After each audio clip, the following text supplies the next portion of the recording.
কলকাতা শহরের খেলার মাঠ বর্তমানে বিপদের সম্মুখীন। হ্যাঁ, ঠিকই শুনেছেন।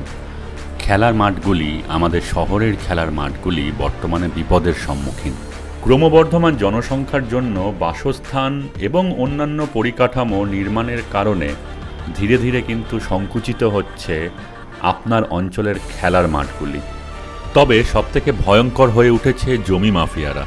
তারা বিভিন্ন বেআইনি উপায় খেলার মাঠগুলি দখল করে নির্মাণ কাজ চালানোর চেষ্টা করছে। এক শ্রেণীর অসাধু রাজনীতিবিদ, প্রশাসন এবং ছায়ারাষ্ট্রের সহায়তায় পরবর্তী প্রজন্মের খেলার মাঠগুলিকে ধ্বংস করার ষড়যন্ত্র চলছে। জাল দলিল তৈরি করে বেহালা অঞ্চলের নবতরুণ সংঘের খেলার মাঠটিও দখল করার চেষ্টা চলছে। তবে ওই অঞ্চলের সাধারণ মানুষ প্রতিরোধের রাস্তায় হাঁটতে শুরু করেছে। তারা সম্মিলিত প্রতিবাদ শুরু করেছে। একইভাবে প্রতিবাদের রাস্তায় হেঁটে অমরাবতী মাঠকেও রক্ষা করা গেছে। লিঙ্গ, জাতি, ধর্ম, বর্ণ, রাজনৈতিক দল নির্বিশেষে সকলে জোট না বাঁধলে আগামী প্রজন্মের জন্য কলকাতা শহরে আর সবুজ বাঁচবে না।